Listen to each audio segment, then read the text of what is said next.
ఉండవల్లి అరుణ్ కుమార్ గారు అంబటి రాంబాబు యొక్క జైలు జీవితం గురించి తిరుమల లడ్డూ ప్రసాదంలోని కల్తీ నెయ్యి గురించి ఏం మాట్లాడాడో ఒకసారి విందాం. సెంట్రల్ జైల్లో అనేది 30 చోట్ల నుంచి కంప్లైంట్లు పెట్టడం, కొత్త వరవాడికి శ్రీకారం చుట్టారు చంద్రబాబు నాయుడు గారి ప్రభుత్వం. ఎట్టుపోతుందో చూడాలి. ఇక్కడ ఉండవల్లి అరుణ్ కుమార్ గారు అంటున్నారు ఆయన్ని కావాలనే 30 కేసులు పెట్టి లోపల పంపించారు అంటున్నారు. నువ్వు నిజంగా లాయరువేనా? నువ్వు నిజంగా లాయరు అయితే లా మీద నీకు నమ్మకం ఉందా లేదా? లా గురించి నీకు తెలుసు కదా, కోర్టు గురించి నీకు తెలుసు కదా. చంద్రబాబు నాయుడు గారు ఏమన్నా ఒక టిప్పర్ పిలిపించి అంబటి రాంబాబుని ఎక్కించి ఏమన్నా జాతరకు పంపించాడా? కాదు కదా, జడ్జి ముందుకు పంపించాడు. మొత్తం చూశారు, రిమాండ్ ఇది ఇచ్చారు. ఇది కేవలం కోర్టులో జరిగినటువంటి సన్నివేశం. ఇదేదో చంద్రబాబు నాయుడు గారు ఇంటికి పిలిపించే బలవంతంగా టిప్పర్లో వేసి జాతరకో లేదా ఇంకో చోట జాగారానికో లేదా సినిమా థియేటర్కో పంపించలేదు ఉండవల్లి అరుణ్ కుమార్ గారు. ఈయన మళ్ళీ తలపండిన మేధావి, తలపండిన రాజకీయ నాయకుడు. చాలా మందికి తెలియదు తలపండిన రాజకీయ నాయకుడు అంటే ఏంటో అని. ఇలా చూడండి, తల పండిపోయింది, ఒక నల్లింట్రుకు కూడా లేదు, రాజకీయ నాయకుడు. ఇలాంటి వాళ్ళనే తలపండిన రాజకీయ నాయకుడు అంటారు. నీకు ఆ మాత్రం లేదా?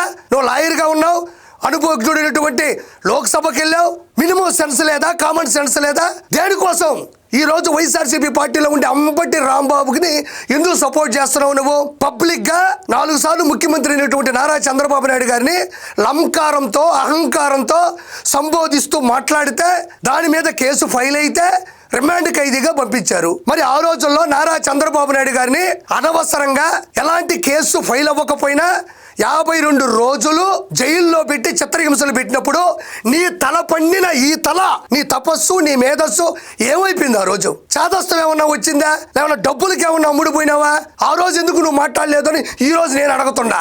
ఆరోగ్యకరమైనది కాదు, చాలా టూ మచ్ గా వ్యవహరించారు. టూ మచ్ కాదు, హౌ మచ్? ఎంత తీసుకున్నావు నువ్వు? టూ మచ్ గా వ్యవహరిస్తున్నారంటయ్యా. మరి ఆ రోజు అంబటి రాంబాబు అసెంబ్లీలో భువనేశ్వర్ గారిని పట్టుకొని అనుచిత వ్యాఖ్యలు చేసినప్పుడు, వాళ్ళ కుటుంబం గురించి దారుణంగా మాట్లాడినప్పుడు ఏమైపోయినావు నువ్వు? అప్పుడు టూ మచ్ అనిపించలేదా?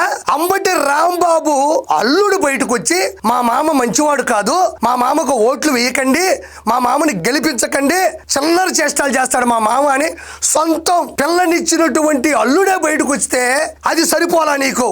నువ్వు వచ్చి మాట్లాడుతున్నావు ఈరోజు. బాగానే ఉన్నాడు, ఆరోగ్యంగా ఉన్నాడు, నవ్వుతూ హ్యాపీగా ఉన్నాడు.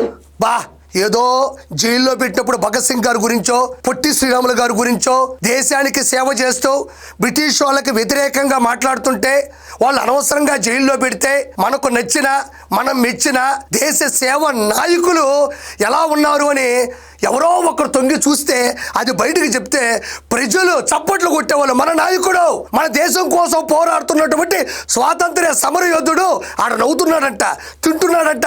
మన నాయకుడు మళ్ళీ వస్తాడు, బ్రిటిష్ వాళ్ళు తరిమి కొడతాడు అంటే చెప్పాడా? ఆయన నవ్వుతున్నాడంట, సంతోషంగా ఉన్నాడంట. ఆయన గురించి నువ్వు వచ్చి చెప్పడం, ఆయన ఒక వేదాంతి, నువ్వు ఒక సిద్ధాంతి. ఎందుకంటే అతను కూడా లాయర్ కదా, అతనికి తెలుసు ఈ కేసులో పర్సెంట్ ఉందో. మామూలు లాయర్ కాదండి అతను. ప్రపంచంలో ఉండే ఎంత పెద్ద కేసునైనా చిటికతో సాల్వ్ చేసేటువంటి చిటికేస్తే సాల్వ్ చేసేస్తాడు అతను. ఆ లాయర్ గురించి ఈ లాయర్ చెప్తున్నాడయ్యా. ఆయనకు ఆల్రెడీ లా గురించి తెలుసంట, జస్టిస్ గురించి తెలుసంట, కోర్టు గురించి తెలుసంట. అంబటి రాంబాబుకి ఇన్ని తెలిసిన వాడైతే అసెంబ్లీలో మాట్లాడే భాష ఎందుకు తెలియదు? అంబటి రాంబాబు పబ్లిక్ గా ఒక వ్యక్తిని పట్టుకొని లంకారంతో సంబోధించడం ఎందుకు తెలియదు? అతన్ని విమర్శించాల్సింది పోయి పరామర్శించడానికి వెళ్ళాడు అంటే నీ రాజకీయ అనుభవం, నీ మేధస్సు, నీ పరిణితి దేనికి? నాలుకేసుకుని గోక్కోవడానికే, బండకేసి బట్టలు బాధడానికే? దేనికి నీ అనుభవం? నువ్వు అసలు 2 సార్లు లోక్సభకి వెళ్ళావు కదా, నీకు ఆ మాత్రం మినిమం కామన్ సెన్స్ లేదని అడుగుతున్నా నేను. కేసు వల్ల వాళ్ళ పార్టీకి అతనికి వ్యక్తిగతంగా కూడా చాలా బెనిఫిట్ జరిగిందని అనుకుంటున్నాను. ఎందుకంటే కక్ష సాధింపు ధోరణితో చేసినటువంటి ప్రయత్నం క్లియర్ గా అర్థమైపోతాం. చూడండి, అలా జరగడం వల్లంట ఆయనకి వ్యక్తిగతంగా కానీ పార్టీ పరంగా కానీ చాలా బెనిఫిట్ అయిందంట. అంటే జనాలందరూ అనుకుంటారు అంబటి రాంబాబు గారిని ప్రజల మెచ్చిన, ప్రజలకు నచ్చిన నాయకుడు మా అంబటి రాంబాబు గారిని అనవసరంగా లోపలేసేశారు. కాబట్టి ప్రజలారా మీరందరూ తెలుసుకోండి, ఈసారికి అంబటి రాంబాబు గారిని మొత్తం వైఎస్ఆర్సీపీని గెలిపించేసేయాలి మనం. ఎందుకంటే స్వాతంత్ర్య సమర యోధులు లోపల పెట్టుకుని హింసలు పెడుతున్నారు, అనవసరంగా కేసులు పెట్టారు. కాబట్టి ఈసారి వైఎస్ఆర్సీపీకి అద్భుతం జరగబోతుందని ఈయన చెప్తున్నాడు. అంబటి రాంబాబు యొక్క క్యాడరు, అంబటి రాంబాబు యొక్క క్యారెక్టరు అందరికీ తెలియదా? లడ్డు వివాదం రావడమే నేను ఇప్పుడు వచ్చే ముందే చూశాను.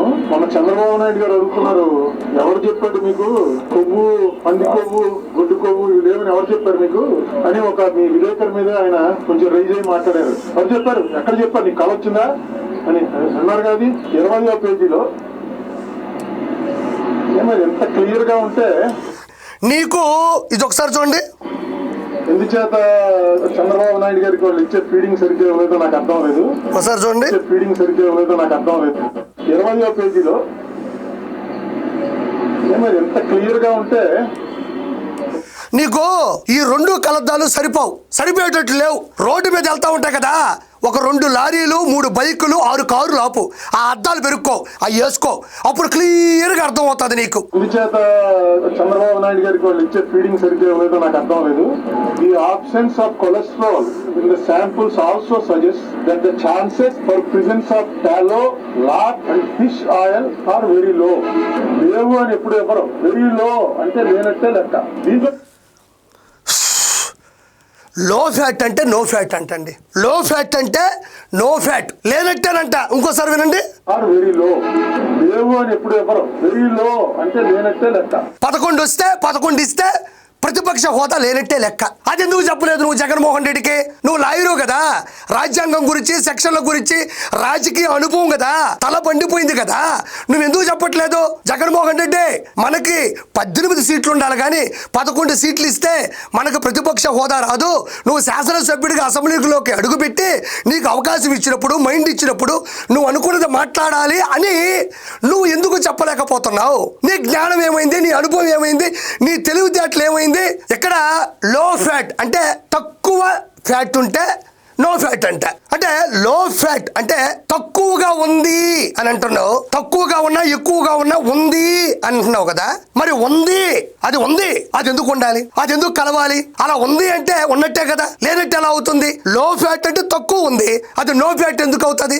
నువ్వు వృత్తిరీత్యా లాయరువే కాదు, బ్రాహ్మణ కుటుంబానికి సంబంధించినటువంటి వ్యక్తివి. కొంచెం బాధ అనిపించలేదా? కొంచెం కూడా భయం అనిపించట్లేదా? చిల్లర రాజకీయాల కోసం చిల్లర డబ్బులు తీసుకొని మళ్ళీ రాజకీయంలోకి ఎలా ప్రవేశించాలా అని ఈ రోజు నీ నోటి గుండా నువ్వే చెబుతూ లో ఫ్యాట్ అంటే నో ఫ్యాట్ అని చెప్తూ ఉన్నావు. అంటే ఇంత జారొచ్చు, దిగజారకూడదు. నువ్వు చేసింది ఈరోజు దిగజారడమే. ఎంతో కొంత ఉంది అంటే ఏమీ లేనట్టు అంటే జనాలు ఏమన్నా పిచ్చోళ్ళ?